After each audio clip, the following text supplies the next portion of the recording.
du monde ce matin dans le studio. À mes côtés, Barbara Comte-Perronard, directrice de l'association En passant par la montagne.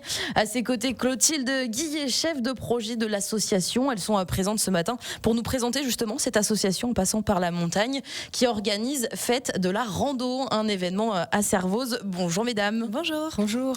Mais première question, En passant par la montagne, donc c'est une association. Comment est-elle née ? Alors l'association est née il y a presque 30 ans. L'année prochaine, on fêtera les 30 ans de l'association par un alpiniste, Marc Battard, qui, en sortant de son Everest et de son exploit, s'est dit que la haute montagne lui avait apporté beaucoup et qu'elle pouvait apporter beaucoup aussi aux jeunes des quartiers, des banlieues de toute la France. Donc elle est partie de ce postulat-là que la haute montagne était une formidable école de la vie pour les jeunes en difficulté. Une école éducative donc. Tout à fait. Et pourquoi ce nom En passant par la montagne ? Alors, en passant par la montagne, parce que déjà, rien que prendre du temps en montagne, passer un petit temps peut être vraiment révélateur. C'est vrai qu'en une journée, nous, il se passe vraiment des belles choses avec nos publics. Et puis aussi parce que on ne vise pas forcément un sommet, c'est vraiment le cheminement qui est important pour nous, le cheminement dans la montagne, tout ce qui s'y vit, c'est ce qui va permettre de vraiment révéler des capacités psychosociales. Et donc voilà, le but, c'est donc ce cheminement. Vous êtes rentré dans l'association comment ? Alors moi, je suis originaire du plat pays. J'ai découvert la montagne un peu sur le tard et j'ai rencontré rapidement l'association via mon mari qui était guide pour l'association, et j'ai rencontré le club d'escalade inclusif dont on vous parlera peut-être plus tard et qui m'a vraiment plu, et je me suis toujours gardé ça dans un petit coin de la tête qu'un jour ça serait super de pouvoir travailler avec l'association. Et donc il y a 5 ans, j'ai d'abord été consultante pour essayer de renouer avec certains partenaires. Et ensuite, donc, j'ai été directrice. Directrice d'En passant par la montagne. Le rêve. Et Clotilde Guillet, donc vous êtes chef de projet au sein de cette association. Comment vous y êtes arrivée et qu'est-ce qui vous a happé justement à venir travailler pour En passant par la montagne ? Et du coup, ça fait 1 an que je travaille dans l'association. J'ai été dans l'enseignement et notamment en éducation prioritaire pendant 10 ans en région parisienne, et je suis originaire de Haute-Savoie et j'avais vraiment envie de retourner à la montagne. Et du coup, l'association combinait vraiment les deux, les valeurs éducatives et la montagne à transmettre. Et justement, vous êtes donné comme mission première, si on peut le dire comme ça, de rendre la montagne accessible à tous, sous le spectre que justement cette montagne, elle nous apporte beaucoup. Pourquoi c'est une problématique finalement qui vous tient à cœur ? Alors l'accessibilité déjà de la montagne, c'est vrai que c'est notre mission première, parce que on voit bien encore tous les jours quand on parcourt les sentiers de montagne ou quand on est en haute montagne qu'on a un type de profil de personnes et qu'on n'est pas sur de la diversité. Donc la montagne aussi peut paraître encore donc très élitiste, elle peut faire peur, elle peut paraître difficile. Donc, c'est vrai que selon les voilà. chemins de randonnée, c'est pas forcément accessible à tout le monde. Voilà, donc nous on va essayer justement de le rendre accessible d'un point de vue déjà financier pour les publics fragilisés, d'un point de vue physique, parce qu'en fait on peut se balader 1 heure et prendre vraiment beaucoup de plaisir et se faire beaucoup de bien. Et puis on va aussi essayer de casser des barrières culturelles, parce que souvent il y a des personnes qui se disent la montagne c'est pas pour nous, c'est pas dans notre culture, on n'y va pas, c'est pas pour nous. On n'a pas été habitués à aller faire de la rando le dimanche en famille. Voilà. Du coup, pourquoi on irait finalement ? Eh bien oui, on peut le faire. On peut le faire, et puis c'est encore plus important justement pour des personnes qui sont déjà fragilisées, qui ont des difficultés de parcours, de rendre accessible cette montagne à ces personnes-là. C'est d'autant plus important pour qu'elles puissent retrouver un nouvel élan, trouver un autre chemin. Et donc votre devise, c'est une montagne sociale, éducative et inclusive ? Tout à fait, ouais. Alors social, parce que justement, on travaille sur l'accessibilité aux personnes fragilisées, donc c'est vraiment tout type de personnes qui ont un chemin difficile de vie. Une montagne éducative, parce qu'on va pas les emmener en montagne juste pour aller se balader. Voilà, il y a vraiment un projet. Derrière, on va construire un projet éducatif. On va travailler sur des valeurs et comment on va rendre les activités, comment les activités vont pouvoir aider dans le parcours de vie ensuite. Et puis inclusive, parce que nous, la mixité des publics est vraiment importante. On va essayer de ne pas cloisonner sur des secteurs. Par exemple, on a nos clubs d'escalade ou de randonnée qui sont inclusifs, c'est-à-dire qu'on va l'ouvrir à des personnes en situation de handicap physique, mental, mais aussi à des personnes qui vont bien, des jeunes, des moins jeunes, L'idée, c'est vraiment la mixité du public pour que justement ces personnes fragilisées, elles se sentent bien et incluses complètement dans la société. Vous avez commencé à parler justement des activités que vous organisez pour rendre la montagne accessible et l'éducative, l'ouvrir à tout le monde. Quel type d'activité il y a chez vous? Qu'est-ce qu'on peut faire concrètement? Une balade en montagne avec vous, à quoi ça correspond? Du coup, justement, la montagne, c'est un super médium éducatif qui permet justement un très grand nombre d'activités et notamment dans la découverte. Donc ça peut aller de la simple randonnée d'une demi-heure à la journée. L'hiver, la randonnée, elle est avec des raquettes. Elle peut s'alterner avec des moments de luge aussi pour des personnes, parce que la plupart de notre public n'a jamais vu la neige. Donc ils sont aussi très contents de découvrir. Et puis la raquette, c'est plus compliqué que la rando, hein. Tout à fait. Les randonnées sont plus courtes. Et nous, on a aussi, donc on propose aussi du canyon, on peut faire du rafting, et on va aussi avoir tout le versant. Et c'est là où a commencé les activités en passant par la montagne, c'est l'alpinisme. Donc ça va être la cascade de glace, ça va être l'escalade et ça va être vraiment des sommets, faire réaliser des sommets en alpinisme. Donc ça peut aller de Tête Blanche au-dessus du refuge Albert Ier à l'ascension du Mont Blanc avec certains groupes.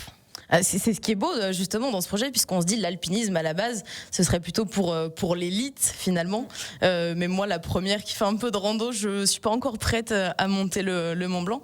Comment est-ce que vous concoctez tous ces projets ? Alors, pour réaliser les projets, on travaille directement avec les structures, on comprend leurs besoins et on essaye de monter avec eux en fonction de leur budget et du nombre de personnes, de ce qu'ils ont comme temps aussi. Donc voilà, on monte le projet avec eux. Le projet, il peut aller d'une demi-journée, ou ça peut être juste une demi-journée rando ou escalade, à un projet de 10-15 jours, un projet étalé sur l'année, qui va notamment souvent aboutir à une ascension d'un sommet en alpinisme. On ne demande pas de prérequis particuliers par rapport à ça, mais du coup, on va nous rendre les activités accessibles. L'escalade, si on ne grimpe que 1 mètre, c'est déjà super d'avoir osé grimper, d'avoir affronté ses peurs et d'avoir essayé de monter. Et généralement, ils réessayent plusieurs fois. Certains arrivent à la moitié de la voie à la fin de la séance, mais c'est déjà pour eux un super exploit parce que c'est des gens qui ne voulaient même pas essayer l'activité. Et l'alpinisme, ça va être la même chose. On va leur donner confiance, on va leur faire. Et vous y allez petit à petit dans l'accompagnement. Exactement. Voilà. Et petit à petit, et puis faire des sommets faciles où il y a juste de la randonnée, du cramponnage et accompagné évidemment par des professionnels de la montagne. Justement, on va en reparler de cet accompagnement de structures, donc des structures sociales que vous accompagnez. Ça fait partie de vos missions de cette association.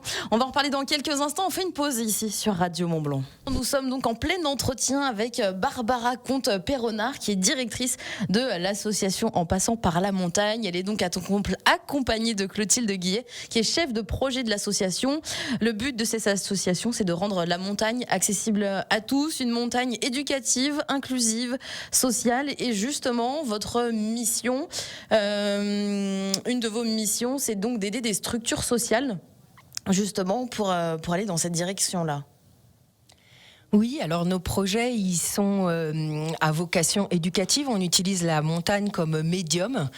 Donc on va essayer à travers chaque activité de justement essayer au-delà de juste l'aspect physique, de travailler sur d'autres compétences comme aussi la santé, ça va être l'environnement et puis toutes des valeurs éducatives, qu'elles soient personnelles ou de groupe, sur la confiance en soi, la connaissance de soi. Donc voilà, ça va être vraiment ça qui va être la base dans notre accompagnement. Pour ce faire, donc du coup, on est 2 chefs de projet, on organise les projets avec les structures, mais ce ne sont pas nous qui encadrons les activités en montagne. On travaille avec des professionnels de la montagne, donc des guides de haute montagne, des accompagnateurs en moyenne montagne, moniteurs d'escalade, de ski. De front, généralement, on fait plutôt que ski de piste. Vous êtes là, du coup, finalement, pour créer le projet. Par exemple, la journée va se dérouler de telle manière, avec telle activité, la rando à tel endroit, et le jour J pour accompagner donc les personnes qui vont venir participer à l'événement. Donc, ce sont les guides qui seront présents. Tout à fait. Et nous, en tant que chef de projet, on est également présents la journée pour pouvoir aider le professionnel de la montagne et gérer les imprévus d'organisation s'il y a aussi également. Et le but, c'est de mettre un maximum de bienveillance aussi vis-à-vis des groupes, parce que c'est vraiment pour nous ce qu'on pense être le plus important. Ce sont souvent des personnes qui sont un peu rejetées, qui se sentent un peu mises à l'écart. Et donc, du coup, l'idée, c'est vraiment, au-delà de l'aspect sportif, c'est vraiment de leur donner un maximum de bienveillance. Justement, depuis tout à l'heure, on parle d'accessibilité à tous. Quel public exactement vous visez? C'est pas forcément des personnes en situation de handicap, c'est éventuellement des personnes en difficulté sociale. Oui, c'est un public très varié. Donc, c'est une majorité de jeunes, mais également des adultes en situation de difficulté sociale, donc qui vivent dans les quartiers populaires ou prioritaires de toute la France, des jeunes qui sont sous main de justice, donc pris en charge par la protection judiciaire de la jeunesse, des personnes qui sont en détention. Des personnes qui sont touchées par la maladie ou en effet des personnes en situation de handicap. Donc nous, en fait, toute personne qui a un chemin de vie un petit peu compliqué, on va essayer de les accompagner via les structures sociales. Donc on a toujours ce lien avec la structure sociale qui accompagne au quotidien ces personnes. Et donc vous êtes là avec nous ce matin sur Radio Mont-Blanc, puisque dimanche vous organisez donc un événement à Servoz, fête de la rando. Dimanche à Servoz, donc on va aller marcher tous ensemble, c'est ça? Voilà, c'est ça l'idée. Donc c'est la 2e édition de cette fête de la rando. On alterne tous les 2 ans entre une fête de la rando et une fête de l'escalade pour tous. Donc c'est une journée conviviale où on va aller marcher le matin, 2 heures de rando. On a 5 types de marches pour faire découvrir différents types de randonnées. Randonnée afghane, randonnée nordique, initiation trail, et puis petits marcheurs et grands marcheurs. Donc on reste sur des dénivelés très petits, entre 100 et 300 mètres de dénivelé. Ensuite, on va avoir un bon repas convivial et solidaire qui sera préparé par les jeunes de l'EPDA de prévention spécialisée de Chamonix. Et ensuite, on se fait un petit challenge, on concocte des équipes et puis on va passer sur 7 stands où on a des petits challenges, comment créer une civière en 20 minutes si on doit avoir un secours, un parcours des ateliers en rapport avec la montagne. Voilà. Est-ce que c'est ouvert à tout le monde, du coup? Je pense que oui. Voilà, l'idée, c'est vraiment que ce soit ouvert à tout le monde. Donc, il y a beaucoup de membres de nos clubs d'escalade et de randonnée inclusif, des bénéficiaires, des structures sociales. Donc, on a par exemple des bénéficiaires de Notre-Dame de Filerme, à Salanches, des jeunes migrants des différentes MEX du territoire. Donc, on est déjà une 60aine d'inscrits, on est très contents et donc avec des profils très variés. Et est-ce qu'on peut encore s'inscrire dimanche pour venir marcher? Voilà, et bien oui, on a quand même prolongé parce qu'on s'était mis une date limite pour nous organiser, mais on prolonge parce que plus on est de fous, mieux c'est. Et donc le mieux c'est de nous contacter jusqu'à vendredi. Et puis pour les indécis, ceux qui ont un petit peu peur de la météo, etc., on laissera aussi une porte ouverte le jour J. Et s'il y a beaucoup de neige dimanche, du coup, ça part en raquette, peut-être? Peut-être en raquette. On a tout l'équipement à prêter, donc chaussures, raquettes, etc. Donc faut pas avoir peur de ne pas avoir ce qu'il faut. On peut quand même venir marcher avec vous. Vous avez commencé à parler tout à l'heure, on va y revenir sur il y a des clubs d'escalade, vous avez au sein aussi de l'association, vous organisez pas que des événements comme celui de dimanche, vous avez vraiment des clubs sportifs inclusifs. Voilà, on a 2 clubs d'escalade inclusifs et un club de randonnée pour tous. Donc un club qui est à Annecy, un autre à Saint-Gervais, et puis club de randonnée qui tourne autour du secteur du Mont-Blanc, avec pareil cette idée d'inclusion et de mixité, donc des personnes âgées, des jeunes, des personnes en situation de handicap, des personnes qui vont bien. Juste l'idée, c'est la convivialité. Et où est-ce que justement on peut retrouver toutes ces informations? Alors, toutes nos informations sont sur notre site internet www.montagne.org, et puis on a aussi des réseaux sociaux, Facebook, Instagram et LinkedIn. Eh bien, merci Barbara Comte-Péronard, donc directrice de l'association En passant par la montagne, accompagnée de Clotilde Guillet, chef de projet de l'association, donc qui est là pour organiser justement tous ces beaux événements, tout cet accompagnement au quotidien dans les structures sociales pour rendre notre belle montagne accessible à tous. Voilà. Merci d'avoir été avec nous ce matin. Merci beaucoup.